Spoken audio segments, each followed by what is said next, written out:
ರಾಮೇಶ್ವರಂ ಕೆಫೆಯಲ್ಲಿ ಸ್ಫೋಟ ಸಂಭವಿಸಿತು. ಅಲ್ಲಿನ ಮತ್ತೊಂದು ಎಕ್ಸ್ಕ್ಲೂಸಿವ್ ಆದಂತಹ ಸುದ್ದಿ ಇದೆ. ಬೆಂಗಳೂರಿನ ರಾಮೇಶ್ವರಂ ಕೆಫೆಯಲ್ಲಿ ಶುಕ್ರವಾರ ಸಂಭವಿಸಿದಂತಹ ಸ್ಫೋಟಕ್ಕೆ ಸಂಬಂಧಪಟ್ಟಂತೆ ಎಕ್ಸ್ಕ್ಲೂಸಿವ್ ಆದಂತಹ ಸುದ್ದಿ. ಶಂಕಿತ ಬಾಂಬರ್ ಕೆಫೆಗೆ ಎಂಟ್ರಿ ಆಗುವ ದೃಶ್ಯ ಸುವರ್ಣ ನ್ಯೂಸ್ಗೆ ಲಭ್ಯ ಆಗಿದೆ. ಹಾಗಿದ್ರೆ ರಾಮೇಶ್ವರಂ ಕೆಫೆಗೆ ಬಂದು ಎಷ್ಟೊತ್ತಿದ್ದ ಬಾಂಬರ್? ಆತ ಎಂಟ್ರಿ ಆಗುವಂತಹ ದೃಶ್ಯ ಸುವರ್ಣ ನ್ಯೂಸ್ಗೆ ಲಭ್ಯ ಆಗಿದೆ. ಆ ಶಂಕಿತ ಬಾಂಬರ್ ರಾಮೇಶ್ವರಂ ಕೆಫೆಯಲ್ಲಿ 9 ನಿಮಿಷ ಅಷ್ಟೇ ಇದ್ದದ್ದು. ಸುವರ್ಣ ನ್ಯೂಸ್ಗೆ ಶಂಕಿತನ 9 ನಿಮಿಷದ ದೃಶ್ಯ ಲಭ್ಯ ಆಗಿದೆ. ಸ್ಕ್ರೀನ್ ಮೇಲೆ ನೋಡ್ತಾ ಇದ್ದೀರಿ. ಕ್ಯಾಪ್ ಹಾಕಿ ಬರ್ತಾ ಇದ್ದಾನಲ್ಲ, ಇದೇ ವ್ಯಕ್ತಿ ಶಂಕಿತ ಬಾಂಬರ್. ಈ ಶಂಕಿತ ಕೆಫೆಗೆ ಎಂಟ್ರಿ ಆಗುವ ದೃಶ್ಯ ನೋಡ್ತಾ ಇದ್ದೀವಿ. ತಲೆ ಬಗ್ಗಿಸ್ಕೊಂಡೇ ಬರ್ತಾನೆ, ಎಲ್ಲೂ ಕೂಡ ಮುಖಚಹರೆ ಗೊತ್ತಾಗಬಾರದು. ಬೆಳಿಗ್ಗೆ 11:34 ಸಮಯ ಆತ ಕೆಫೆಗೆ ಎಂಟ್ರಿ ಕೊಟ್ಟದ್ದು. ಕೆಫೆಗೆ ರೀತಿ ಬರ್ತಾನೆ, ಅಲ್ಲಿ ಇಡ್ಲಿ ತಿಂತಾನೆ, ಬಾಂಬ್ ಬಿಟ್ಟು ಅಲ್ಲಿಂದ ಪರಾರಿಗೆ ಆಗ್ತಾನೆ. ಇದ್ದದ್ದು ಎಷ್ಟೊತ್ತು? 9 ನಿಮಿಷ ಮಾತ್ರ. ಆತ ಕೆಫೆಗೆ ಎಂಟ್ರಿ ಕೊಡ್ತಾ ಇರುವಂತಹ ದೃಶ್ಯ ನಾವೀಗ ನೋಡ್ತಾ ಇರೋದು. 11:34 ಬೆಳಿಗ್ಗೆ 11:34 ಆತನ ಎಂಟ್ರಿ ಆಗತ್ತೆ. ಫಸ್ಟ್ ವಿಜುವಲ್ಸ್ ನಾವೀಗ ನೋಡ್ತಾ ಇರುವಂತದ್ದು. ಕೆಫೆಗೆ ಬಾಂಬರ್ ಎಂಟ್ರಿ ಕೊಡ್ತಾ ಇರುವಂತಹ ದೃಶ್ಯ. ಫೋನ್ನಲ್ಲಿ ಮಾತನಾಡ್ತಾ ತಲೆ ಬಗ್ಗಿಸ್ಕೊಂಡು ಕೆಫೆಗೆ ಎಂಟ್ರಿ ಕೊಡ್ತಾನೆ. ಬೆಳಿಗ್ಗೆ 11:34 ಬಂದವನು ಅಲ್ಲಿ ಇಡ್ಲಿ ತಿಂದು ಬಾಂಬ್ ಬಿಟ್ಟು ಅಲ್ಲಿಂದ ಹೊರಡ್ತಾನೆ. ಇದ್ದದ್ದು ಎಷ್ಟೊತ್ತು? 9 ನಿಮಿಷದಲ್ಲಿ ಈ ಕುಕೃತ್ಯ ಎಸಗಿ ತರಲಿರೋದು. ಎಸ್, ಈಗ ನೋಡ್ತಾ ಇರುವಂತಹ ದೃಶ್ಯ ಆತ ಬಾಂಬ್ ಬಿಟ್ಟು ಹೊರ ಹೋಗ್ತಾ ಇರುವಂತದ್ದು. ಆಗ್ಲೇ ಆತ ಎಂಟ್ರಿ ಕೊಡ್ತಾ ಇದ್ದ. ಈಗ 9 ನಿಮಿಷದಲ್ಲಿ ತನ್ನ ಕೆಲಸ ಮುಗಿಸಿ ಅಲ್ಲಿಂದ ಹೊರಟು ಬಿಡ್ತಾನೆ. ಈಗಲೂ ಅಷ್ಟೇ ಫೋನ್ನಲ್ಲಿ ಮಾತನಾಡ್ತಾ ತಲೆ ತಗ್ಗಿಸ್ಕೊಂಡು ಅಲ್ಲಿಂದ ಹೊರಡ್ತಾನೆ.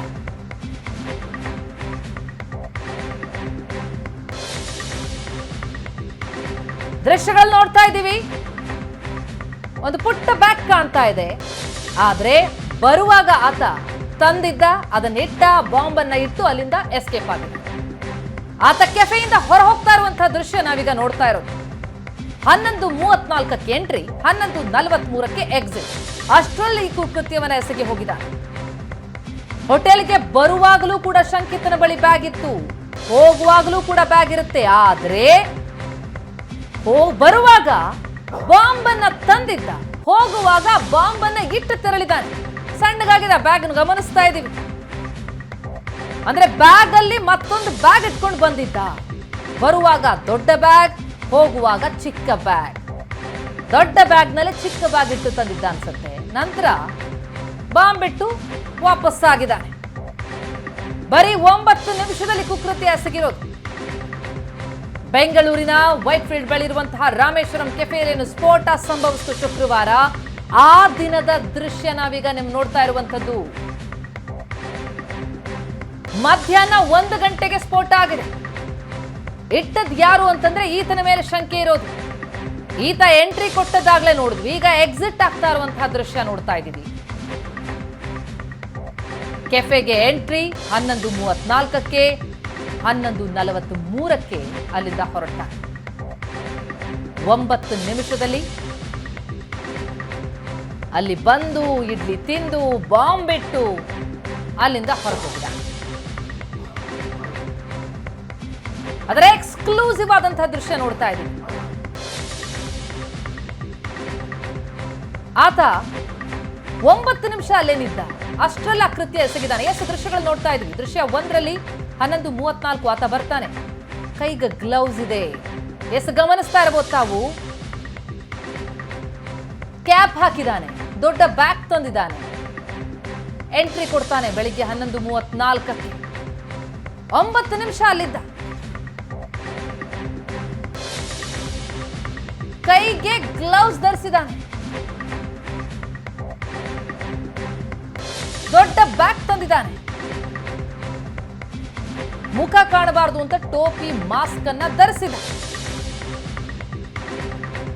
ಫಿಂಗರ್ ಪ್ರಿಂಟ್ ಸಿಗಬಾರದು ಅಂತ ಗ್ಲೌಸ್ ಕೂಡ ಧರಿಸಿದ. ಅಂದ್ರೆ ಒಂದೇ ಒಂದು ಸಾಕ್ಷಿ ಸಿಗಬಾರದು, ತನ್ನ ಮುಖ ಚಹರೆ ಸ್ಪಷ್ಟವಾಗಿ ಗೋಚರ ಆಗಬಾರದು. ಎಲ್ಲಾ ಗಮನದಲ್ಲಿಟ್ಕೊಂಡು ಭಾರಿ ಪ್ಲಾನ್ ಮಾಡಿ ಬಂದಿದ್ದಾನೆ ಈ ಬಾಂಬರ್. 11:34 entry, 11:43 exit. ಅಷ್ಟರಲ್ಲಿ ಮಾಡಿತ್ತು ಈ ಕುಕೃತ್ಯವನ್ನ. ಈ ಬಗ್ಗೆ ಇನ್ನಷ್ಟು ಡೀಟೇಲ್ಸ್ ಕೊಡ್ತಾರೆ ನಮ್ಮ ರಿಪೋರ್ಟರ್ ರಮೇಶ್ ಈಗ ಸಂಪರ್ಕದಿದ್ದಾರೆ. ರಮೇಶ್, ಎಕ್ಸ್ಕ್ಲೂಸಿವ್ ಆದಂತಹ ದೃಶ್ಯ ಸುವರ್ಣ ನ್ಯೂಸ್ಗೆ ಲಭ್ಯ ಆಗಿದೆ. ಆ ಬಾಂಬರ್ ಎಂಟ್ರಿ ಕೊಡೋದು, ಎಕ್ಸಿಟ್ ಮಾಡೋದು, ಆ ಎರಡು ದೃಶ್ಯಗಳನ್ನ ಗಮನಿಸ್ತಾ ಹೋದಾಗ ಆತ ಯಾವ ರೀತಿಯಲ್ಲಿ ಪ್ಲಾನ್ ಮಾಡಿದ್ದ ಅನ್ನೋದು ಇಲ್ಲಿ ಸ್ಪಷ್ಟವಾಗಿ ಗೋಚರ ಆಗುತ್ತೆ. ಆ ಗ್ಲೌಸ್, ದೊಡ್ಡ ಬ್ಯಾಗ್, ನಂತರ ಹೊರ ಹೋಗುವಾಗ ಆತನ ಕೈಲಿದ್ದಂತಹ ಬ್ಯಾಗ್ನ ಸೈಜ್ ಚಿಕ್ಕದಾಗಿದ್ದು, ಇದೆಲ್ಲವನ್ನ ಗಮನಿಸ್ತಾ ಹೋದ್ರೆ ಶಂಕೆ ದಟ್ಟವಾಗುತ್ತಲ್ವ? ಖಂಡಿತ ಪ್ರತಿಮಾ, ಏನು ಶುಕ್ರವಾರ ಮಧ್ಯಾಹ್ನ ರಾಮೇಶ್ವರಂ ಕೆಫೆಯಲ್ಲಿ ಏನು ಬಾಂಬ್ ಬ್ಲಾಸ್ಟ್ ಆಗಿದ್ದು, ಬಾಂಬ್ ಬ್ಲಾಸ್ಟ್ ಮಾಡಿದಂಥ ಬಾಂಬರ್ನ ಪ್ರತಿಯೊಂದು ನಡೆಯೂ ಕೂಡ CC ಕ್ಯಾಮ್ರಾದಲ್ಲಿ, ಅದರಲ್ಲೂ ರಾಮೇಶ್ವರಂ ಕೆಫೆಯಲ್ಲಿ ಅವನು ಬಂದು ಹೊರಗಡೆ ಹೋಗುವವರೆಗೆ ಏನೆಲ್ಲ ಆತ ಡ್ರಾಮಾವನ್ನು ಮಾಡಿದ್ದ ಅದೆಲ್ಲವೂ ಕೂಡ CCTVಯಲ್ಲಿ ಸ್ಪಷ್ಟವಾಗಿ ಸೆರೆಯಾಗಿರುವಂತಹದ್ದು. ಅವನ 11:30 ಸುಮಾರಿಗೆ ಬಸ್ಸನ್ನು ಇಳಿತಾನೆ. ಅಂದರೆ ITPLನಿಂದ ರಾಮೇಶ್ವರಂ ಕೆಫೆಗೆ ಬಂದಂಥ ಅವನು ಅಲ್ಲಿ BMTC ಬಸ್ಸಲ್ಲಿ 11:30 ಇಳಿತಾನೆ. 11:30 ಇಳಿದವನು ಅಲ್ಲಿ ಒಂದು 2-3 ನಿಮಿಷ ಬಸ್ ಸ್ಟಾಪ್ ಅಲ್ಲಿ ಆತ ಸಮಯವನ್ನು ಕಳೆದಂತೆ ಕಾಣ್ತಾ ಇರುವಂತಹದ್ದು. ಅಂದ್ರೆ ಆ ಸಂದರ್ಭದಲ್ಲಿ ಆತ ಬ್ಯಾಗ್ ನಲ್ಲಿ ತಂದಿದ್ದ ಬಾಂಬ್ನ ಟೈಮರ್ನ ಆತ ಫಿಕ್ಸ್ ಮಾಡ್ಕೊಂಡಂತೆ ಕಾಣ್ತಿದ್ದಾನೆ. ಅದಾದ ನಂತರ ಬ್ಯಾಗ್ ಅನ್ನ ರೆಡಿ ಮಾಡಿಕೊಂಡು ಬ್ಯಾಗ್ ಅನ್ನು ನೆಗಲಿಗೆ ಹಾಕೊಂಡು ಒಳಗಡೆ ಬಂದಂತವನು ಒಳಗಡೆ ಬರುವಂತ ಸಂದರ್ಭದಲ್ಲಿ ತುಂಬಾ ಕೂಲ್ ಆಗಿ ಕಾಮ್ ಆಗಿ ಬರ್ತಾನೆ. ಆದ್ರೆ ಬರುವಾಗ್ಲೂ ಕೂಡ ಆತ ಟೋಪಿಯನ್ನು ಧರಿಸಿರ್ತಾನೆ, ಮಾಸ್ಕ್ ಅನ್ನು ಹಾಕಿದ್ದಾನೆ, ಮತ್ತೆ ಕೈಗೆ ಗ್ಲೌಸ್ ಅನ್ನು ಕೂಡ ಹಾಕಿದ್ದಾನೆ. ಅಂದ್ರೆ ಅಲ್ಲಿ ಬಂದಂತ ಸಂದರ್ಭದಲ್ಲಿ ಯಾವುದೇ ವಸ್ತುಗಳನ್ನ ಮುಟ್ಟಿದ್ದೇ ಆದಲ್ಲಿ ಅಲ್ಲಿ ಫಿಂಗರ್ ಪ್ರಿಂಟ್ ಉಳಿಬಾರ್ದು ಅನ್ನೋ ನಿಟ್ಟಿನಲ್ಲಿ ಆತ ಕೈಗೆ ಗ್ಲೌಸ್ ಅನ್ನು ಹಾಕಿದ್ದಾನೆ, ಟೋಪಿ ಮಾಸ್ಕ್ ಅನ್ನು ಎಲ್ಲವನ್ನು ಹಾಕಿಕೊಂಡು ಒಳಗಡೆ ಬರ್ತಾನೆ. ಒಳಗಡೆ ಬರುವಂತ ಸಂದರ್ಭದಲ್ಲಿ ನಾವು ಸೂಕ್ಷ್ಮವಾಗಿ ಎರಡೂ ದೃಶ್ಯವನ್ನು ಗಮನಿಸಿದೆ. ಆದಲ್ಲಿ ಒಳಗಡೆ ಬರುವ ಸಂದರ್ಭದಲ್ಲಿ ಆತನ ಬಳಿ ಇದ್ದಂತ ಬ್ಯಾಗ್ನ ಸೈಜ್ ಮತ್ತೆ ಹೊರಗಡೆ ಹೋಗುವಂತ ಸಂದರ್ಭದಲ್ಲಿ ಆತನ ಬ್ಯಾಗ್ನ ಸೈಜ್ ಅನ್ನ ನೋಡಿದ್ರೆ ಗೊತ್ತಾಗುತ್ತೆ.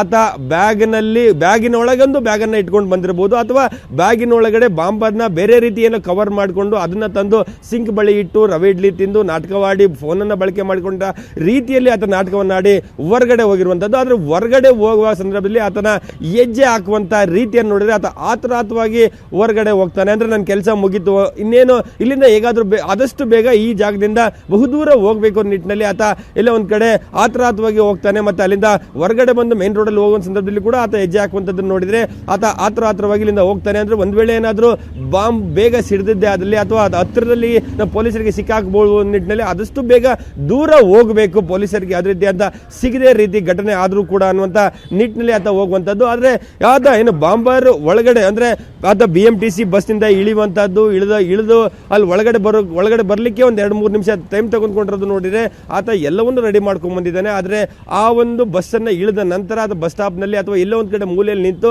ಅದನ್ನ ಟೈಮರ್ನ ಫಿಕ್ಸ್ ಮಾಡಿಕೊಂಡು ಒಳಗಡೆ ಬರ್ತಾನೆ. ಯಾಕೆಂದ್ರೆ ಸಾಮಾನ್ಯವಾಗಿ ಈ ರೀತಿ ಟೈಮರ್ನ ಫಿಕ್ಸ್ ಮಾಡುವಂತದ್ದು ಮ್ಯಾಕ್ಸಿಮಮ್ 90 ಮಿನಿಟ್ಗೆ ಮಾತ್ರ ಬಾಂಬರ್ನ ಫಿಕ್ಸ್ ಮಾಡ್ಲಿಕ್ಕೆ ಸಾಧ್ಯ ಆಗುತ್ತೆ. ಅಂದ್ರೆ ಆತನ ಆ ಬಸ್ ಇಳಿದಂತ ಸಮಯಕ್ಕೂ ಮತ್ತೆ ಬಾಂಬ್ ಬ್ಲಾಸ್ಟ್ ಆದ ಸಮಯಕ್ಕೂ ನೋಡಿದ್ರೆ ಕರೆಕ್ಟ್ ಆಗಿ 90 ನಿಮಿಷಗಳ ಸಮಯಾವಕಾಶ ಇರುವಂತದ್ದು. ಹಾಗಾಗಿ ಆತ ಹೋಟೆಲ್ನಲ್ಲಿಯೇ ಕೂಡ ಸುಮಾರು 9 ರಿಂದ 10 ನಿಮಿಷಗಳ ಕಾಲ ಕಳೀತಾನೆ. ಅದಾದ ನಂತರ ಆತ ಹೋಗಿ 75 ನಿಮಿಷಗಳ ನಂತರ ಈ ಒಂದು ಬಾಂಬ್ ಬ್ಲಾಸ್ಟ್ ಆಗಿರುವಂತದ್ದನ್ನು ನೋಡಿದ್ರೆ ಆತ ಅಲ್ಲೇ ಎಲ್ಲವನ್ನೂ ಸಿದ್ಧ ಮಾಡಿಕೊಂಡು BMTC ಬಸ್ಸಲ್ಲಿ ಬಂದಂತವನು BMTC ಬಸ್ಸಲ್ಲಿ ಬರುವಂತ ಸಂದರ್ಭದಲ್ಲಿ ಕೂಡ ಯಾವುದೇ ರೀತಿಯಾದ ಚಹರೆಗಳು ಎಲ್ಲಿಯೂ ಕೂಡ ಸಿಗಬಾರ್ದು. ಯಾಕೆಂದ್ರೆ ಇತ್ತೀಚೆಗೆ BMTC ಬಸ್ಗಳಲ್ಲಿಯೂ ಕೂಡ CC ಕ್ಯಾಮ್ರಾಗಳಿದೆ ಅನ್ನುವಂಥದ್ದು, ಮತ್ತೆ ಹತ್ತಿ ಇಳಿಯುವಂತ ಸಂದರ್ಭದಲ್ಲಿ ಕೂಡ ಏನು ಸಿಗ್ನಲ್ಗಳಲ್ಲಿ ಅಥವಾ ಬಸ್ ಸ್ಟಾಪ್ಗಳಲ್ಲಿ ಸಿಗ್ನಲ್ CCTVಗಳು ಇರ್ತದೆ. ಹಾಗಾಗಿ ಎಲ್ಲಿಯೂ ಕೂಡ ಆತನ ಮುಖಚರ್ಯೆಯನ್ನು ಬಿಟ್ಕೊಡಬಾರ್ದು ನಿಟ್ಟಿನಲ್ಲಿ ಎಲ್ಲಾ ರೀತಿಯಾದ ಸಿದ್ಧತೆಯನ್ನು ಮಾಡ್ಕೊಂಡು ಬಂದಿರುವಂತದ್ದು ಕೂಡ ಸ್ಪಷ್ಟವಾಗಿ ಗೊತ್ತಾಗುತ್ತೆ. ಹಾಗಾಗಿ ಆತ ಆ ರಾಮೇಶ್ವರಂ ಕೆಫೆ ಬಳಿಗೆ ಬಂದ ನಂತರವಷ್ಟೇ ಟೈಮರ್ನ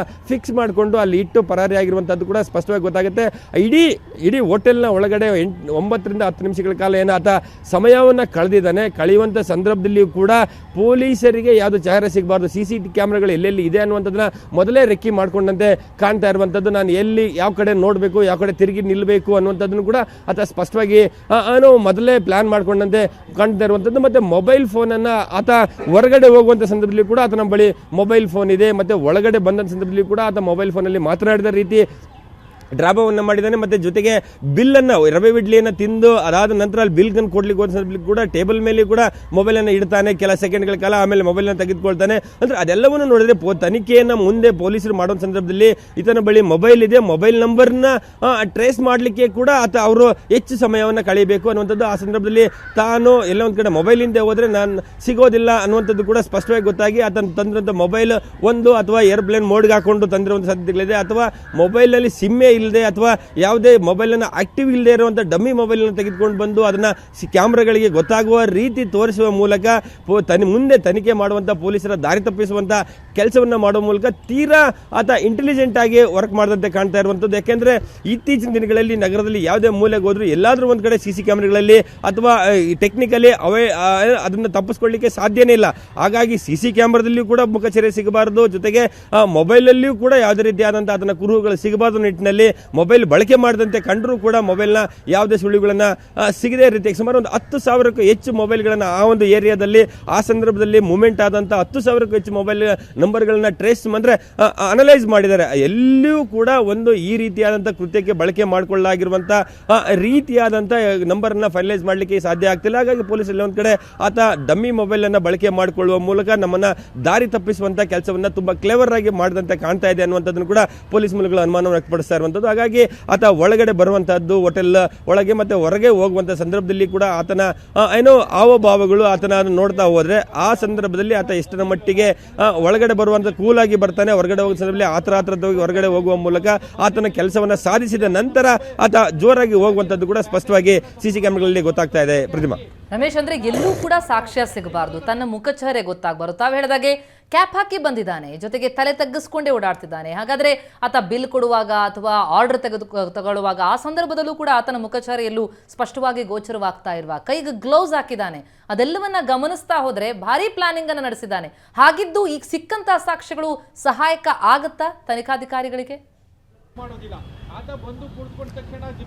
ಪ್ರತಿಮಾ, ಅಂದ್ರೆ ಪೊಲೀಸ್ ಅಧಿಕಾರಿಗಳು ಒಂದು ವಿಶ್ವಾಸದಲ್ಲಿದ್ದಾರೆ. ಆತ ಎಷ್ಟೇ ಕ್ಲೆವರ್ ಆದ್ರೂ ಕೂಡ ನಾವು ಹಿಡಿತೇವೆ ಅನ್ನುವಂತ ಕ್ಲೆವರ್ ಅಂದ್ರೆ ಅದು ವಿಶ್ವಾಸದಲ್ಲಿರುವಂತಹದ್ದು. ಆದರೂ ಕೂಡ ಈ ತಕ್ಷಣಕ್ಕೆ, ಯಾಕೆಂದ್ರೆ ಘಟನೆ ನಡೆದು ಇವತ್ತಿಗೆ 4ನೇ ದಿನ ಆದರೂ ಕೂಡ ಆತ ಯಾರು ಅನ್ನುವಂಥದ್ದನ್ನ ಕಂಡುಹಿಡಲಿಕ್ಕೆ ಸಾಧ್ಯ ಆಗ್ತಾ ಇಲ್ಲ ಅನ್ನುವಂಥದ್ದೇ ಆತನ ಕ್ಲೆವರ್ನೆಸ್ ಅನ್ನ ಇಲ್ಲಿ ಸ್ಪಷ್ಟವಾಗಿ ಗೊತ್ತಾಗುತ್ತೆ. ಯಾಕೆಂದ್ರೆ ಆತನ ಮುಖ ಕಂಡರೂ ಕೂಡ ಫೈನಲ್ ಆಗಿ ಆತನ ಮುಖ ಚಹರೆಯನ್ನ ಫೈನಲೈಸ್ ಮಾಡಲಿಕ್ಕೆ ಸಾಧ್ಯ ಆಗ್ತಾ ಇಲ್ಲ. ಟೆಕ್ನಿಕಲಿ ಯಾವ ನಂಬರ್ನಲ್ಲಿ ಬಳಕೆ ಮಾಡ್ಕೊಂಡು ಬಂದು ಹೋದ ಅನ್ನುವಂಥದ್ದನ್ನು ಕೂಡ ಫೈನಲೈಸ್ ಮಾಡಲಿಕ್ಕೆ ಸಾಧ್ಯ ಆಗ್ತಾ ಇಲ್ಲ. ಜೊತೆಗೆ ಆತ ಬಂದು ಅಂದ್ರೆ ಅಲ್ಲಿ ಒಂದು ಪ್ಲೇಟನ್ನು ತೆಗೆದುಕೊಂಡು ಇಡ್ಲಿ ತಿನ್ನುವಂಥದ್ದಾಗಲಿ ಅಥವಾ ಅಲ್ಲಿನ ಕಪ್ಗಳನ್ನು ಪ್ಲೇಟ್ಗಳನ್ನ ಬಳಕೆ ಮಾಡೋ ಸಂದರ್ಭದಲ್ಲಿ ಕೂಡ ಎಲ್ಲಾದರೂ ಕೂಡ ಫಿಂಗರ್ ಪ್ರಿಂಟ್ ಆಗಲಿ ಅಥವಾ ಬೇರೆ ಏನಾದರೂ ಸಿಗಬಹುದು ಅನ್ನೋ ನಿಟ್ಟಿನಲ್ಲಿ ಕೂಡ ಒಂದಷ್ಟು ಪ್ರಯತ್ನಗಳ ಮಾಡೋ ಸಂದರ್ಭದಲ್ಲಿ ಕೂಡ ನೋಡಿದ್ರೆ CC ಕ್ಯಾಮ್ರಾದಲ್ಲಿ ಆತ ಗ್ಲೌಸ್ ಅನ್ನು ಬಳಕೆ ಮಾಡ್ಕೊಂಡಿರೋದು ಕೂಡ ಗೊತ್ತಾಗ್ತದೆ. ಹಾಗಾಗಿ ಯಾವುದೇ ಸಾಕ್ಷ್ಯಗಳು ಸಿಗಬಾರದು ಆ ನಿಟ್ಟಿನಲ್ಲಿ ಆತ ಪ್ಲಾನ್ ಮಾಡ್ಕೊಂಡು ಬಂದಿರುವಂತದ್ದು ಕೂಡ ಸ್ಪಷ್ಟವಾಗಿ ಇಲ್ಲಿ ಗೊತ್ತಾಗ್ತಾ ಇರುವಂತದ್ದು. ಆದರೂ ಕೂಡ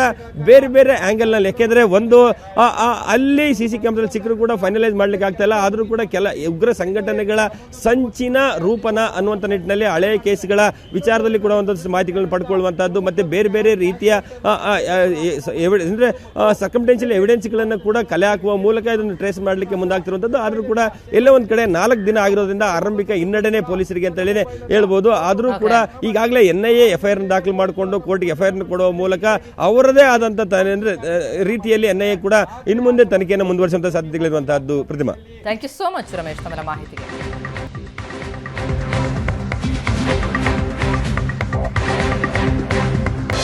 ರಾಮೇಶ್ವರಂ ಕೆಫೆಯಲ್ಲಿ ನಡೆದಂತಹ ಬಾಂಬ್ ಸ್ಫೋಟ ಪ್ರಕರಣದಲ್ಲಿ ಶಂಕಿತನ ಮತ್ತೊಂದು ಎಕ್ಸ್ಕ್ಲೂಸಿವ್ ದೃಶ್ಯ ಲಭ್ಯ ಆಗಿದೆ. ರಾಮೇಶ್ವರಂ ಕೆಫೆಗೆ ಆತ ಎಂಟ್ರಿ ಕೊಟ್ಟದ್ದು, ಅಲ್ಲಿಂದ ಹೊರಟಿದ್ದು 9 ನಿಮಿಷದ ದೃಶ್ಯಗಳನ್ನ ನಾವಾಗಲೇ ನೋಡಿದ್ವಿ. ಮತ್ತೊಂದು ದೃಶ್ಯ ಲಭ್ಯ ಆಗಿದೆ. ಅದು ರಾಮೇಶ್ವರಂ ಕೆಫೆಗೆ BMTC ಬಸ್ನಿಂದ ಶಂಕಿತ ಇಳಿದಿದ್ದ.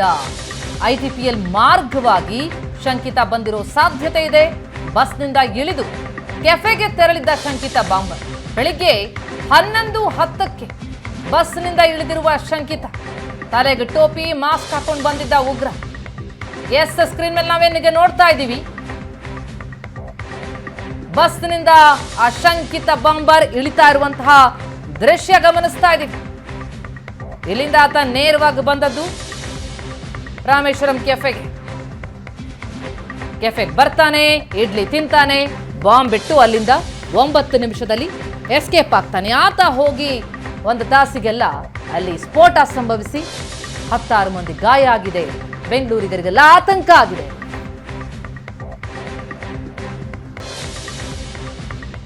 ಎಸ್ ಈ ಬಗ್ಗೆ ಇನ್ನಷ್ಟು ಡೀಟೇಲ್ಸ್ ಅನ್ನ ಪಡೆಯೋಣ. ನಮ್ಮ ರಿಪೋರ್ಟರ್ ರಮೇಶ್ ಈಗ ಸಂಪರ್ಕದಲ್ಲಿದ್ದಾರೆ. ರಮೇಶ್, ಈ ಶಂಕಿತ ಬಾಂಬರ್ನ ನಡೆ, ಆತ ಎಷ್ಟೊತ್ತಿಗೆ ಬಂದ, ಹೇಗಿದ್ದ, ಏನ್ ಮಾಡ್ದ, ಇದೆಲ್ಲವೂ ಕೂಡ ಕುತೂಹಲವನ್ನ ಹೆಚ್ಚಿಸ್ತಾ ಇದೆ. ಅದರಲ್ಲೂ ಪ್ರಮುಖವಾಗಿ ಆತ ಬಸ್ನಿಂದ ಬಂದಿದ್ದ ಅನ್ನುವಂತಹ ಶಂಕೆ ವ್ಯಕ್ತ ಆಗ್ತಾ ಏನಿತ್ತು, ಅದಕ್ಕೆ ಸಾಕ್ಷಿಯಾಗಿ ದೃಶ್ಯಗಳು ಸಿಗ್ತಾ ಇದೆಯಾ ಅಂತ BMTC ಬಸ್ನಿಂದ ಇಳಿತಾ ಇರೋದು. ಖಂಡಿತ ಪ್ರತಿಮಾ, ಆತೇನೋ 1ನೇ ತಾರೀಕು ಬೆಳಿಗ್ಗೆ 11:30 ಸುಮಾರಿಗೆ ಆತೇನೋ BMTC ಬಸ್ನಲ್ಲಿ, ಅದರಲ್ಲೂ 500D ಎನ್ನುವಂಥ ರೂಟ್ ನಂಬರ್ ಬಸ್ನಲ್ಲಿ ಆತ ಬರ್ತಾನೆ ಅನ್ನುವಂಥದ್ದು. ಮತ್ತು ರಾಮೇಶ್ವರಂ ಕೆಫೆ ಏನಿದೆ, ಕೆಫೆಯ ಹಿಂದೆ 2 ಕಿಲೋಮೀಟರ್ ದೂರದಲ್ಲಿರುವಂಥ ITPL ಬಳಿ ಆತ ಬಸ್ಸನ್ನು ಹತ್ಕೊಳ್ತಾನೆ ಅನ್ನುವಂಥದ್ದು. ಅಲ್ಲಿ ಹತ್ಕೊಂಡಂಥವನು ಅಲ್ಲಿಗೆ ಬಂದು ಅಲ್ಲಿ ಬಸ್ ಇಳಿತಾನೆ. ಬಸ್ ಇಳಿದು ಸುಮಾರು ಒಂದು 3 ರಿಂದ 4 ನಿಮಿಷಗಳ ಕಾಲ, ಬಸ್ ಇಳಿದು ಹೋಟೆಲ್ಗೆ ಎಂಟ್ರಿ ಕೊಡುವ ಮಧ್ಯೆ 3 ರಿಂದ 4 ನಿಮಿಷಗಳ ಕಾಲ ಆತ ಏನೋ ಸಮಯವನ್ನು ತೆಗೆದುಕೊಂಡಿದ್ದಾನೆ ಅನ್ನುವಂಥದ್ದು ಕೂಡ ಪೊಲೀಸ್ ಮೂಲಗಳು ಹೇಳ್ತಾ ಇರುವಂಥದ್ದು. ಮತ್ತೆ ಆ 3 ರಿಂದ 4 ನಿಮಿಷ ಆತ ಏನು ಮಾಡ್ದ ಅನ್ನುವಂಥದ್ದು ಬಗ್ಗೆ ಕೂಡ ಒಂದಷ್ಟು ತನಿಖೆಗಳು ನಡೀತಾ ಇರುವಂಥದ್ದು. ಅಂದರೆ ಆ ಸಂದರ್ಭದಲ್ಲಿ ಆತೇನಾಗಲೇ ಟೈಮರ್ ಬಾಂಬನ್ನು ತೆಗೆದುಕೊಂಡು ಬಂದಂಥವನು ಅಲ್ಲಿ ಟೈಮ್ ಸೆಟ್ ಮಾಡ್ಕೊಳ್ಳಿಕ್ಕೆ ಅಲ್ಲೊಂದಷ್ಟು ಸಮಯಾವಕಾಶವನ್ನು ತೆಗೆದುಕೊಂಡಂತೆ ಕಾಣ್ತಾ ಇರುವಂಥದ್ದು. ಅದಾದ ನಂತರ ಸಂಪೂರ್ಣವಾಗಿ ಟೈಮರ್ ಸೆಟ್ ಆದ ನಂತರ ಆತ ಹೆಗಲಿಗೆ ಬ್ಯಾಗನ್ನು ಹಾಕೊಂಡಂಥವನು ಒಳಗಡೆ ಬರ್ತಾನೆ. ಬರುವ ಸಂದರ್ಭದಲ್ಲಿ ಕೂಡ ಬ್ಯಾಗಿನ ಸೈಜನ್ನು ನೋಡಿದ್ರೆ ಕೂಡ ಸ್ಪಷ್ಟವಾಗಿ ಗೊತ್ತಾಗುತ್ತೆ. ಅದರಲ್ಲಿ ಒಂದಷ್ಟು ಮಟೀರಿಯಲ್ ಹೆಚ್ಚಿತ್ತು. ಮತ್ತೆ ಹೊರಗಡೆ ಹೋಗೋ ಸಂದರ್ಭದಲ್ಲಿ ಆ ಬ್ಯಾಗಿನ ಸೈಜ್ ಕಡಿಮೆ ಆಗುತ್ತೆ. ಅಥವಾ ಒಂದು ಬ್ಯಾಗ್ನಲ್ಲಿ ಬ್ಯಾಗನ್ನು ಹಾಕೊಂಡು ಬಂದು ಒಂದು ಬ್ಯಾಗನ್ನು ಇಟ್ಟು ಅಥವಾ ಚಿಕ್ಕ ಬ್ಯಾಗನ್ನು ಹಾಕೊಂಡು ಹೋಗಿರ್ಬೋದು, ಅಥವಾ ದೊಡ್ಡ ಬ್ಯಾಗ್ನಲ್ಲಿ ಮಟೀರಿಯಲ್ ಅನ್ನು ಅಂದ್ರೆ ಬಾಂಬನ್ನು ತೆಗೆದುಕೊಂಡು ಬಂದು ಅದನ್ನ ಅಲ್ಲಿಟ್ಟು ಮತ್ತೆ ಖಾಲಿ ಬ್ಯಾಗನ್ನು ಹೊರಗಡೆ ಹಾಕೊಂಡು ಹೋದಂತೆ ಕೂಡ ಕಾಣ್ತಾ ಇರುವಂಥದ್ದು. ಆತ ಅಲ್ಲಿಗೆ ಬರಲಿಕ್ಕೆ ಬಳಕೆ ಮಾಡಿಕೊಂಡಿರುವಂತಹದ್ದು ಕೂಡ ಒಂದು ಸಾರ್ವಜನಿಕ ಸಾರಿಗೆ ಅನ್ನುವಂಥದ್ದು ಕೂಡ ಸ್ಪಷ್ಟವಾಗಿ ಗೊತ್ತಾಗಿದೆ. ಈಗಾಗಲೇ ಯಾವ ಬಸ್ನಲ್ಲಿ ಆತ ಪ್ರಯಾಣ ಮಾಡಿದ ಬಸ್ನ ಕೂಡ ಪತ್ತೆ ಹಚ್ಚಿ ಆ ಬಸ್ನಲ್ಲಿರುವಂತಹ CC ಕ್ಯಾಮ್ರಾಗಳನ್ನು ಕೂಡ ಪೊಲೀಸರು ತೆಗೆದುಕೊಂಡಿರುವಂತಹದ್ದು. ಮತ್ತೆ ಅಲ್ಲಿ ಕೂಡ ಪರಿಶೀಲನೆ ಮಾಡೋ ಸಂದರ್ಭದಲ್ಲಿ ಕೂಡ ಬಸ್ ಹತ್ತಿ ಅಲ್ಲಿ ರಾಮೇಶ್ವರಂ ಕೆಫೆ ಬಳಿ ಇಳಿಯುವಂತ ಸಂದರ್ಭ ಅಲ್ಲಿವರೆಗೂ ಕೂಡ ಆತ ಟೋಪಿ, ಮಾಸ್ಕ್ ಅನ್ನ, ಗ್ಲೌಸ್ ಅನ್ನ ಧರಿಸಿರುವಂತಹದ್ದು ಗೊತ್ತಾಗಿದೆ. ಯಾಕೆಂದ್ರೆ ಆತನ ಎಲ್ಲೇ ಇದು ಇಂಥ ಕಡೆ ಹೋಗಿದ್ದ ಅನ್ನುವಂಥದ್ದನ್ನು ಕೂಡ CC ಕ್ಯಾಮ್ರಾ ಸಿಕ್ಕರೂ ಕೂಡ ಅಲ್ಲಿ ಕೇವಲ ಒಬ್ಬ ವ್ಯಕ್ತಿ ಮನುಷ್ಯನ ಆಕೃತಿ ಕಾಣುತ್ತೆ ಹೊರತು ಆ ಮನುಷ್ಯ ಯಾರು ಅನ್ನುವಂಥದ್ದನ್ನ ಪತ್ತೆ ಹಚ್ಚಲಿಕ್ಕೆ ಯಾವುದೇ ಕುರುಗಳನ್ನು ಬಿಟ್ಟುಕೊಟ್ಟಿಲ್ಲ. ಮತ್ತೆ ಎಲ್ಲೋ ಬಸ್ಸಲ್ಲಿ ಕೂತಾಗ ಎಲ್ಲಾದ್ರೂ ಒಂದು ಹ್ಯಾಂಡ್ಲ್ ಅನ್ನು ಹಿಡ್ಕೊಳ್ಳುವಂಥದ್ದಾಗಲಿ, ಸೀಟ್ ಮೇಲೆ ಕೈ ಇಡುವಂಥದ್ದು, ಅಕ್ಕಪಕ್ಕ ಕೈ ಇಡುವಂಥ ಸಂದರ್ಭದಲ್ಲಿ ಕೂಡ ಫಿಂಗರ್ ಪ್ರಿಂಟ್ಗಳು ಉಳಿಯುವಂಥ ಸಾಧ್ಯತೆ ಅಂಥದ್ದಕ್ಕೂ ಅವಕಾಶವನ್ನು ಕೊಟ್ಟಿಲ್ಲ. ಹಾಗಾಗಿ ಸಂಪೂರ್ಣವಾಗಿ ಅದು BMTC ಬಸ್ಸಲ್ಲಿ ಬರ್ತಾನೆ, ಬಂದು ಸುಮಾರು 9 ನಿಮಿಷಗಳ ಕಾಲ ಆಪರೇಷನ್ ಅನ್ನು ಮುಗಿಸಿ ಮತ್ತೆ ಹೊರಗಡೆ ಹೋಗೋ ಸಂದರ್ಭದಲ್ಲಿ ಕೂಡ ಅಲ್ಲಿಂದ ಹೋಟೆಲ್ನಿಂದ ಸುಮಾರು ಒಂದು 200 ರಿಂದ 300 ಮೀಟರ್ ಮುಂದೆ ಹೋಗಿ ಮುಂದಿನ ಬಸ್ ನಿಲ್ದಾಣದಲ್ಲಿ ಬಸ್ ಹತ್ತಿ ಅಲ್ಲಿಂದ ಕಾಡುಗೋಡಿ ಕಡೆ ಹೋಗಿದ್ದಾನೆ ಅನ್ನುವಂಥದ್ದು ಕೂಡ ಪ್ರಮುಖವಾಗಿರುವಂಥದ್ದು. ಮತ್ತು ಕಾಡುಗೋಡಿ ಕಡೆ ಬಸ್ ಹತ್ತಿದವನು ಎಲ್ಲಿಗೆ ಹೋದ, ಅಲ್ಲಿಂದ ಮುಂದಕ್ಕೆ ಅವರಿಗೆ ಪೊಲೀಸರಿಗೆ ಒಂದು ರೂಟ್ ಮ್ಯಾಪ್ ಅದರಲ್ಲಿ ಸಿಗ್ತಾ ಇಲ್ಲ ಅನ್ನುವಂಥದ್ದು. ಹಾಗಾಗಿ ಯಾಕಂದ್ರೆ ಘಟನೆ ನಡೆದು ಸುಮಾರು ಅಲ್ಲಿಂದ ಪರಾರಿ ಆಗಿ 70 ನಿಮಿಷಗಳ ನಂತರ ಬಾಂಬ್ ಬ್ಲಾಸ್ಟ್ ಆಗುತ್ತೆ. ಅದು ಬಾಂಬ್ ಬ್ಲಾಸ್ಟ್ ಅನ್ನುವಂಥದ್ದು ಕನ್ಫರ್ಮ್ ಆಗಲಿಕ್ಕೆ ಗಂಟೆಗಳ ಕಾಲ ಆಗುತ್ತೆ. ಅದಾದ ನಂತರ CC ಕ್ಯಾಮ್ರಾಗಳ ದೃಶ್ಯಗಳನ್ನು ಪಡ್ಕೊಂಡು ಅಂದ್ರೆ ತನಿಖೆಯನ್ನು ಆರಂಭಿಸಲಿಕ್ಕೆ ಸುಮಾರು ಆತ ಅಲ್ಲಿಂದ ಪರಾರಿಯಾಗಿ 3-4 ಗಂಟೆಗಳಾಗುತ್ತೆ. ಆ 3-4 ಗಂಟೆಗಳಲ್ಲಿ ಆತ ಇಡೀ ರಾಜ್ಯವನ್ನೇ ಬಿಟ್ಟು ಪರಾರಿಯಾಗಿರುವಂತಹ ಸಾಧ್ಯತೆಗಳು ಕೂಡ ಹೆಚ್ಚಾಗಿರುವಂಥದ್ದು. ಹಾಗಾಗಿ ಸಾಕ್ಷಿಗಳನ್ನು ಬಿಡದೆ ಪರಾರಿ ಆಗಿರೋದ್ರಿಂದ ಅವನನ್ನ ಹಿಡಿಯುವಂತಹದ್ದು ಪೊಲೀಸರಿಗೆ ಒಂದು ದೊಡ್ಡ ಚಾಲೆಂಜೇ ಈ ಸಂದರ್ಭಕ್ಕೆ ಆಗಿರುವಂತಹದ್ದು. Pratima, thank you so much Ramesh ತಮ್ಮೆಲ್ಲ ಮಾಹಿತಿಗೆ.